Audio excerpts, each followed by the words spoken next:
Salut amigo, c'est Emilio, j'espère que tu vas bien, j'espère que tu passes une bonne journée. Et donc moi aujourd'hui j'avais pas vraiment de thème particulier pour la vidéo du jour, du coup je me suis dit ce que j'allais faire tout simplement c'est te raconter ma journée parce que j'ai fait pas mal de petits films, j'ai fait des petits timelapses, des trucs comme ça, des trucs sympas. Du coup voilà, je voulais te montrer un peu ça. Donc déjà ce matin je suis allé faire une petite vidéo dans un parc sympa, un parc avec un lac super grand, super étendu duquel tu peux faire le tour, il y a plein de gens qui viennent faire du vélo, il y a plein de gens qui viennent courir. La vidéo d'ailleurs peut-être que tu l'as vue parce que je l'ai postée hier par rapport à la date où sort cette vidéo, parce que là c'est aujourd'hui que je l'ai faite, mais sur mon autre chaîne, sur la chaîne Verfeuille, tu peux trouver le lien dans la description si tu veux aller voir. Donc ça c'est ce que j'ai fait le matin et après l'après-midi j'avais prévu d'aller à la gare parce que je vais prendre le train bientôt le 26 janvier. Donc aujourd'hui je suis allé me balader dans un quartier un peu moins touristique parce qu'il fallait que j'aille à la gare pour acheter mon billet de train parce que là le 26 je change de ville, je quitte Bangkok, je vais dans le nord, je vais à Chiang Mai qui est une ville qui a l'air intéressante aussi, même carrément intéressante et du coup ça va être cool mais le train il dure très longtemps, je crois que je pars à 18 h et j'arrive à un truc genre 7 h le lendemain tu vois, donc je vais dormir dans le train. Ça va être un peu spartiate mais c'est pas grave, c'est les règles du jeu. Et du coup je me suis dit qu'au passage, comme la gare est dans un quartier que je connaissais pas, j'allais en profiter pour faire un petit tour, pour visiter, pour me balader. Donc j'ai pris le métro et quand je suis arrivé je me suis rendu compte que c'était un Bangkok totalement différent que celui que j'avais vu jusqu'ici. Parce que juste là j'étais resté quand même dans des coins relativement fréquentés par les touristes, il y avait pas mal de touristes. Enfin tu sais c'est près des endroits où passe le métro et là la gare en fait elle était au terminus du métro. Du coup je me suis un peu plus éloigné de cet endroit voilà, où il y a un peu tout qui se passe, où on voit beaucoup d'étrangers pendant la journée.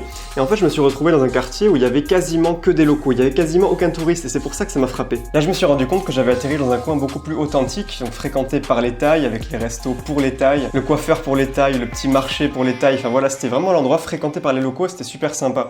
Donc d'abord je suis allé à la gare pour prendre mon billet de train pour Chiang Mai et en sortant de la gare j'avais un petit peu faim donc j'ai vu qu'il y avait des petits restos un peu boui-boui tu vois, mais des trucs qui avaient l'air d'être vraiment fréquentés par les Thaïs et pas, c'était vraiment pas des trucs à touristes, des trucs un peu crades tu sais avec des chaises en plastique, avec une carte complètement chiffonnée, enfin tu vois le genre. Et donc ici dans ce quartier j'ai pu bouffer pour vraiment pas cher.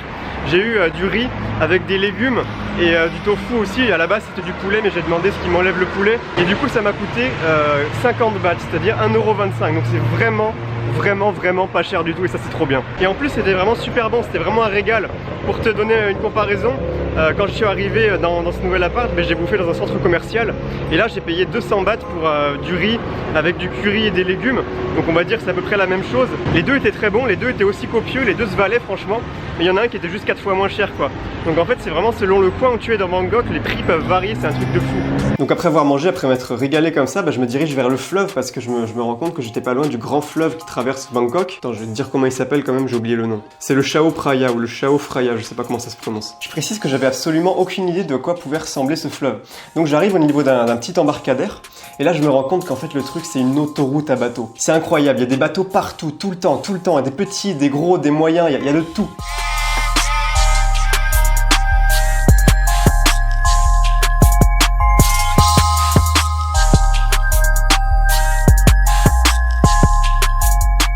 Il y avait même des sortes de trains aquatiques géants tirés par un petit bateau, enfin c'était assez impressionnant. Des trucs qui transportent des marchandises je pense, enfin je suppose en tout cas.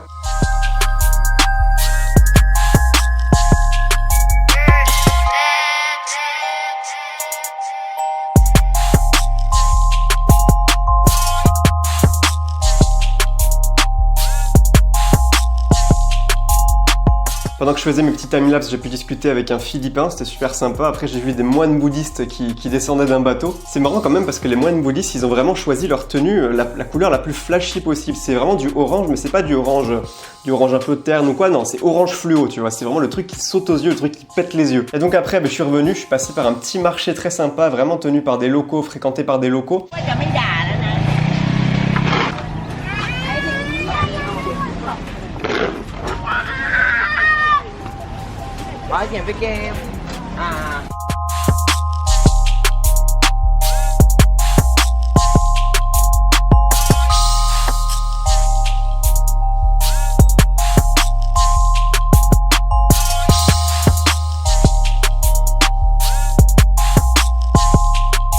Bon moi je viens de m'acheter un super régime de bananes là pour 100 bahts, c'est-à-dire à peu près 2,50 €. Du coup j'aurai de quoi bouffer demain, ça me fait des repas en vrai les bananes, comme ça c'est super consistant, c'est super bon.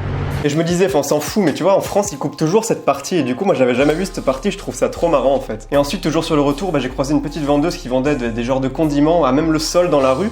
Et du coup je lui ai acheté de l'ail parce que l'ail c'est un super aliment, ça va me donner de l'énergie. Donc je viens de trouver de l'ail dans la rue pour 10 bahts, c'est-à-dire 10 bahts ça fait combien? Ça fait 25 centimes. Et donc c'est super cool parce que c'est un super aliment, ça va me permettre de rester en forme, de rester plein d'énergie. Je vais en mettre dans mon riz, en plus c'est super bon dans le riz avec l'ail. Donc ça c'est trop cool. Regarde un peu le mur qu'il y a derrière moi.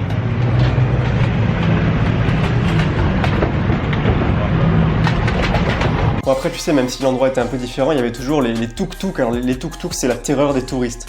Les chauffeurs de tuk-tuk, dès que tu les croises et qu'ils voient que t'es un peu un occidental, que t'es un peu un touriste, enfin moi en l'occurrence j'ai la caméra à la main, donc c'est limite écrit sur ma gueule, gros touriste de base. Et du coup les mecs quand ils te voient ils te sautent dessus et du coup ils te disent où est-ce que tu vas, où tu vas, je t'amène, pas cher, je te fais un prix, machin. Et toi t'es là, non c'est bon, t'inquiète, tranquille, je vais marcher. Et tu crois que le mec il va te lâcher, mais non il te lâche pas. Et du coup tu fais non mais t'inquiète c'est bon. Et il te lâche pas. Et je crois que j'ai dû dire non peut-être 4 ou 5 fois avant qu'il me lâche. Et puis en fait non, il me lâchait même pas, c'est moi qui me barrais à chaque fois parce que je comprenais qu'il me lâcherait jamais en fait. Mais ce que j'ai quand même aimé c'est que même si les mecs sont super insistants et qu'ils peuvent paraître un peu lourds comme ça sur les bords, ils restent sympas, ils gardent le sourire, même ils te font des petites blagues, genre là il y en avait un, il me disait tuk-tuk, je lui dis non, taxi, je lui dis non, après il me fait hélicoptère. Enfin je veux dire, même s'ils sont super insistants et qu'ils essaient de te pigeonner, ils restent quand même sympas quoi. Donc voilà, je voulais un peu partager avec toi la journée que j'ai eue aujourd'hui, même s'il m'est rien arrivé de ouf. J'ai quand même découvert un autre visage de Bangkok, c'était sympa. Si t'as aimé la vidéo, ce format un peu à l'arrache, en mode narratif comme ça, tu peux me le dire tout simplement, tu peux me le faire savoir. Et sur ce, je te souhaite une bonne journée, porte-toi bien, et je te dis à demain pour la prochaine vidéo. Tchuss.